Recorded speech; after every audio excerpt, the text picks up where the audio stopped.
வாழ்க்கை என்பது ஒரு பயணம். அதில் மேடு பள்ளங்கள் வரத்தான் செய்யும். ஆனந்தமாக பயணம் செய்யுங்கள்.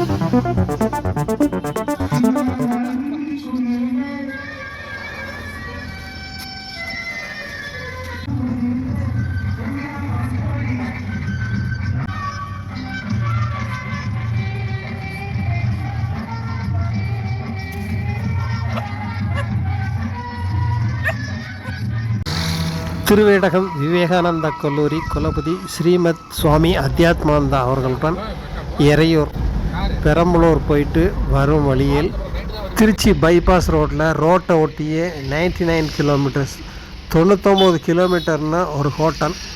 மதியானம் அன்ட்டையன் அங்கே போய் சாப்பிட்டேன். அந்த ஹோட்டலில்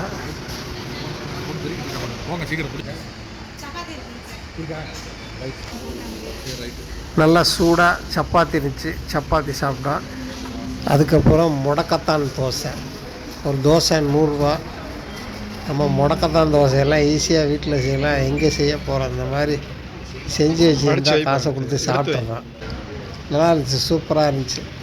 முடக்க அறுத்தான் கூற்று வலி முழங்கால் வலிக்கெல்லாம் ரொம்ப நல்லதும்பாங்க. நல்லா இருந்துச்சு, சூப்பராக இருந்துச்சு. சாப்பிட்டோம், பிரமாதமாக இருந்துச்சு. அதுக்கப்புறம் இதமாக வாழைப்பூ மோர் ரொம்ப பிரமாதமாக இருந்துச்சு. தொண்டையில் இறங்கையில் அவ்வளோ குளுமையாக இருந்தது.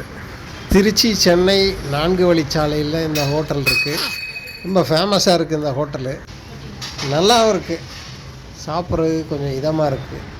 மேலே பாருங்கள், ரூஃபே எதையும் சீலிங் அடைக்காமல் வித்தியாசமாக பண்ணி வச்சுருந்தாங்க. வியாபார நோக்கத்தோடு மக்களுக்கு பயன்படுற மாதிரியும் தேவையானதும் வச்சுருந்தாங்க. மேலே உள்ள செவத்தில் தேசிய தலைவர்களின் ஃபோட்டோக்கள்லாம் வரைஞ்சிருந்தது. எதிர்காலத்தில் பண பரிமாற்றம் கொடுக்குறதே குறைஞ்சி போகல இருக்குது. எல்லாம் ஜிபே இபேன்னு போயிட்டுருக்கு.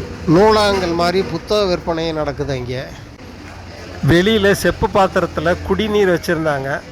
பெருமாள் கோயிலெல்லாம் செப்பு பாத்திரத்தில் தீர்த்தங்கள் கொடுப்பாங்க. அதே மாதிரி இங்கே உள்ள செப்பு பாத்திரங்களில் குடிக்கிறதுக்கு சங்குப்பூ தண்ணி, சீரக தண்ணி, குடிக்கிற வெந்நீர் மட்டும் எவர் சில்வர் பாத்திரத்தில் வச்சுருந்தாங்க. திருச்சி சென்னை பைபாஸ் ரோட்டில் இருக்க இந்த 99 காஃபி ஹோட்டலில் நீங்கள் போயிருந்தீங்கன்னா, சாப்பிட்ருந்தீங்கன்னா உங்கள் அனுபவத்தை சொல்லுங்கள்.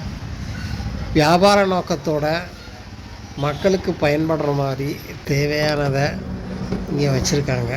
உண்மையிலே நல்லாயிருக்கும் இந்த ஹோட்டலு. வாகனத்தில் வரும்போது இயல்பாக வாகனத்தை நிறுத்திட்டு ஒரு கொஞ்சம் நேரம் இலைப்பாடுறதுக்கு தோதா எல்லா வசதியும் பண்ணி வச்சுருக்காங்க. நல்லா இருந்தது.